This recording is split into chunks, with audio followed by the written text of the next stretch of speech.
Oh non, pas la gastro! C'est ce que plus de 4 millions de Canadiens se disent chaque année lorsqu'ils contractent une maladie d'origine alimentaire causant des symptômes comme la gastro-entérite. Bonjour, je m'appelle Julie Jean et je suis professeure-chercheur en virologie dans les aliments et je vous présente les maladies d'origine alimentaire. Les aliments que l'on consomme contiennent des micro-organismes qui sont généralement inoffensifs, mais parfois ils peuvent être contaminés par des micro-organismes pathogènes qui rendent nos aliments non sécuritaires. C'est souvent le cas lorsque nous les consommons de manière inadéquate. Résultat, on tombe malade. Ainsi, chaque année dans le monde, 600 millions de personnes tombent malades après avoir consommé des aliments contaminés. En plus d'indisposer les individus, les aliments contaminés entravent le développement économique par l'absentéisme au travail et surchargent les systèmes de santé dans tous les pays, et ce, sans distinction. Plusieurs parasites ou micro-organismes comme les bactéries, les virus et les moisissures peuvent causer des maladies d'origine alimentaire. On parle alors d'empoisonnement, de toxi-infection ou d'intoxication alimentaire. Ces maladies causent des symptômes très variés, mais plus généralement des vomissements et de la diarrhée.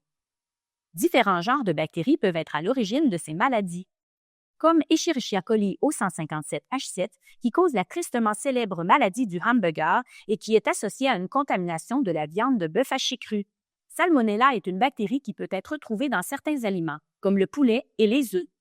Listeria monocytogenes est une autre bactérie qui peut causer des problèmes importants dans les aliments prêts à manger, notamment les charcuteries et les fromages. Ces bactéries peuvent engendrer des épidémies. Vous en avez peut-être déjà entendu parler dans les médias. Par exemple, Escherichia coli O157H7 est responsable d'une importante épidémie dans un établissement de restauration rapide. La viande hachée utilisée pour préparer les hamburgers n'avait pas été suffisamment cuite. Résultat, 734 personnes ont été infectées, causant le décès de 4 enfants et des séquelles permanentes chez 178 personnes. Toujours aux États-Unis, une épidémie historique à salmonella dans le beurre d'arachide a affecté plus de 700 personnes, incluant 9 décès. Cette épidémie a conduit au rappel de milliers de produits, la faillite de l'entreprise familiale et à un emprisonnement de 28 ans du propriétaire pour avoir volontairement disséminé la contamination bactérienne de ces produits. Au Canada, en 2008, il y a eu 2 épidémies majeures causées par la présence de Listeria monocytogenes dans les fromages québécois et des charcuteries. Cette dernière épidémie a entraîné des conséquences considérables sur les consommateurs, incluant 22 décès. Le marché de ces denrées a été affecté et la politique canadienne sur la présence de Listeria monocytogenes dans les aliments prêts à manger a été revue et mise à jour. Pendant bien longtemps, ce sont les bactéries, comme celles discutées précédemment, qui étaient grandement associées aux maladies d'origine alimentaire. C'est seulement à partir des années 2000 que les virus ont été reconnus comme les principaux responsables de ces maladies. Et oui, on s'est rendu compte que 65% des intoxications au Canada sont causées par le norovirus. Dans notre laboratoire, nous nous intéressons donc aux virus qui sont à l'origine des intoxications alimentaires, comme le norovirus, mais aussi certains virus de l'hépatite. Les virus sont bien différents des bactéries. Par exemple, ils sont beaucoup plus petits. Pour vous donner une idée, si une bactérie avait la taille d'une girafe, alors un virus aurait la taille d'une mouche.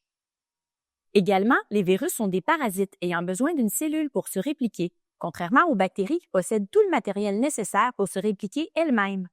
Les virus sont donc inertes dans l'environnement et ne peuvent pas se multiplier dans les aliments. Rassurez-vous, les aliments produits au Canada et au Québec sont assez sécuritaires.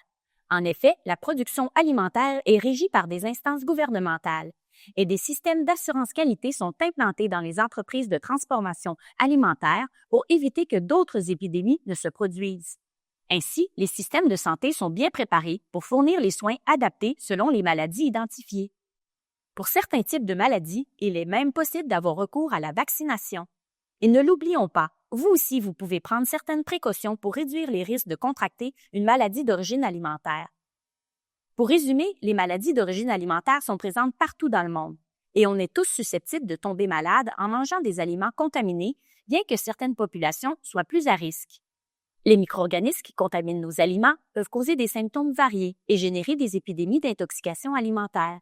D'ailleurs, les virus en sont les principaux responsables. Bien qu'ils soient faibles, le risque d'intoxication existe toujours. Vous l'aurez donc compris, se nourrir, c'est un risque calculé. Cette vidéo est la première d'une série dédiée aux virus responsables des maladies d'origine alimentaire. Ce sont d'ailleurs ces virus qui sont au cœur des travaux de recherche que nous réalisons à l'Université Laval. Abonnez-vous à notre chaîne pour découvrir comment ces virus contaminent vos aliments et surtout comment vous protéger.